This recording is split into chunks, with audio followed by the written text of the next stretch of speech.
Hello, everyone. This is Rick with the Cyber Pro podcast, where industry leaders share their insights. It's about 5 questions in 9 minutes because hackers never sleep. I'm excited. We're bringing some guests back. And today we're bringing back Roger Grimes. Roger Grimes is from KnowBe4, and we've had him on in August of 2021. Man, it's like 2 years ago now. And you were episode number 120, where you talked a lot about the responsibility of, understanding phishing, spear phishing, and all of the different data breaches that were out there. So my first question to you, Roger, is what have you been up to since the last time you were on the Cyber Pro podcast? Well, I think a lot of things. I've been talking a lot about how easy it is to hack and phish and bypass most multi-factor authentication. But I've even been doing a lot about passwords, password managers, and quantum. I do a lot of talking about how you should be preparing for the coming quantum dilemma, where sufficiently capable quantum computers will be able to break much of today's public key crypto, and you should start preparing now. So a little bit of everything. But, a lot about phishing and spear phishing. And if anything, things like spear phishing have become even more relevant. Like there was a great stat I read the other day from, I think it was Barracuda Networks, that said even though spear phishing only accounts for 0.1% of email attacks, it's responsible for 66% of all successful data breaches. One thing. I mean, that's pretty amazing. So phishing and spear phishing, all this stuff is relevant as ever. That's amazing. So talk to me about how you feel the cybersecurity landscape has evolved over the past few years. Well, typically I say it hasn't evolved. I've been doing this 35 years and it hasn't changed at all. But I would be remiss if I didn't say deep fakes and AI. Every single day, I'm kind of burned out on the whole AI thing and deep fakes, but I can't ignore for the fact that it is changing the landscape. It is making it easier for attackers to create good-looking scams, to be responsive in those scams. That was the thing that was amazing to me is at KnowBe4, we actually started using AI and going, hey, how easy would it be to create these phishing scams? And that was easy enough to see. But the part that really blew me away is that if somebody responded to the scam and asked a really good question, it was shockingly how good the AI could respond to the question that with terminology that was relevant for the scam and the industry. That part was a little bit scary to see. Although I still tell people, remember, the good guys made AI. The good guys have been using AI.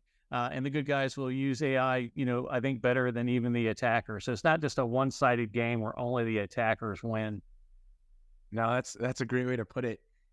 Are there any emerging trends or technologies or approaches that you're excited about or you hope come up in the next few years? Yeah, I think certainly the crowdsourcing, big data, AI stuff is, really good. I mean, think about there's been services for decades trying to best identify a phishing email. Like if we could identify every phishing email using some sort of, software hardware tool, we wouldn't even have to train people how to recognize scams. My company, KnowBe4, would be out of business. But nobody's been able to make that perfect tool. I don't know if it really even exists, but certainly I think that AI and big data and crowdsourcing is going to make it easier to identify, some portion of the scams. So, I think that's a really good trend. I think you're going to see AI be used to make better, responsive tools that defeat hacking. We already use them. We already know at KnowBe4 that we have an AI called AIDA, AIDA, that if you allow the AI tool to pick the phishing templates that you test your users with, it will fool your end users more often than if you let an admin pick the templates, which means that you're actually training your end users to be better at recognizing things because you're getting less people that think, oh, I fooled the phishing test and I can't be fooled, that sort of stuff. So I do think in the next couple of years, it's obvious that AI is going to be used as a really good tool, improve technologies. I hope it improves being able to detect, malware and ransomware because it's right now, like just ransomware and malware, it's almost surprising to me when an antivirus or endpoint detection response tool detects something proactively. It'd be nice to see these big data, crowdsourced, AI-driven things hopefully bring some of the accuracy back that seems to have left us in the last couple of years. No, I appreciate that insight. I'd love to hear if you could share a real world cybersecurity story and talk to us about the lessons or takeaways that we can learn from it. Well, I think this probably goes to a lot of my multi-factor authentication stuff. That's a big push, like especially if you listen to the insurance companies, we're not going to insure you unless you get multi-factor authentication. Everybody thinks, oh, if I get MFA, I'm going to be super protected. And using MFA does protect you against a wide variety of attacks, especially simple scam attacks that are looking for your password, because if you don't have a password because you're using MFA, so much the better.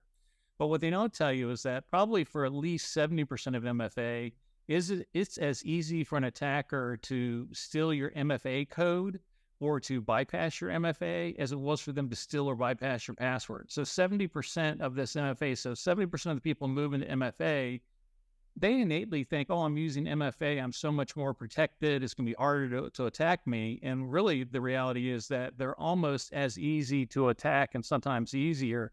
So, I think some of the stories that have really resonated with me were stories like where Cisco Talus or something where, one of their employees had MFA. There was a push-based attack used against them where someone called them up and said, hey, all those MFA codes you're getting, we're IT and we're trying to upgrade something. And if you don't approve that code, you're going to be bugged all night long. So it's called MFA code fatigue. And the person then approved it and they thought, hey, I did what I was supposed to do. And they went back to sleep. And that attacker was able to compromise the Cisco company. So to me, what was relevant about it is it wasn't some schlup that didn't know about cybersecurity. It was a security person inside of a security company with, what they thought was a good MFA protector. And it just goes to show you that the attackers aren't simply giving up because people are using MFA. And just because you're a computer security person in a cybersecurity company doesn't mean that you're innately smarter and you can't be scammed. You have to be educated. And I think, sadly, when someone gets an MFA code device, if you told them, hey, by the way, we will never call you, our IT team will never call you and ask you for the code ever. And if someone does, it's an attacker and you need to call the help desk or something like that. Literally 2 sentences of warning would have likely prevented that attack. Like we're so caught up in the technology and how good the technology is going to protect us. We don't spend 1 minute saying 2 or 3 sentences that could significantly, decrease the risk of a successful attack. That's amazing. So Roger, final question, fun question. We've pivoted a little bit to something new for you. What is a current piece of technology that makes you smile? So it's funny. Most of it isn't technology because most of the technology I see doesn't make me as happy. I think we're seeing better education out there, better cybersecurity education. That makes me happy. But again, if we're going to go to technology, I'd have to say it's some of the AI-driven stuff that we're starting to see out there that's starting to allow different things to be more accurate. And let me say, again, I'm always bored with the term AI and everybody AI this and AI that. I really don't care how you do it. It could be a bunch of if-then statements. And it wouldn't surprise me if a bunch of if-then statements could produce some of the outcomes that we're seeing. But I think we are starting to see things that are trying to be more intelligent about bringing starting to see certain patterns. Like another one that I just read about in Brian Krebs' website was, when an attacker breaks into a router or a device, which is really common, right? If these days, the professional attackers, you're more likely to be broken into because of your router than your Windows bug. But they said when those guys break in, they're then using enumeration. They're doing a who am I, or show me what networks, or show me the ARP table. They're like, your regular admins are never say, show me the ARP table, or who am I, or whatever it might be. So I think one of the neat things is that you can actually get some technologies that will look for these kind of these unusual commands that are normal commands, built-in commands, but indicate that it could be something malicious. So some of the things I like is that it's starting to look at going, hey, even if the attacker is using built-in commands, built-in tools. If they're doing them in unusual ways that your staff is not doing, well, then we're going to alert and give you early warnings. So those sort of things where we're actually looking at real-world attacker behavior and then putting them into some sort of automated, watching device that then will alert you to something unusual, to the anomalous behavior. That I think that gives me hope that we may be able to, identify more attackers quicker. Roger, thank you so much for being on the Cyber Pro podcast again. Thank you. Always glad to be here. Thanks for having me back. Thank you for watching the Cyber Pro podcast. Don't forget to like and subscribe so you don't miss out on new podcasts and bonus content.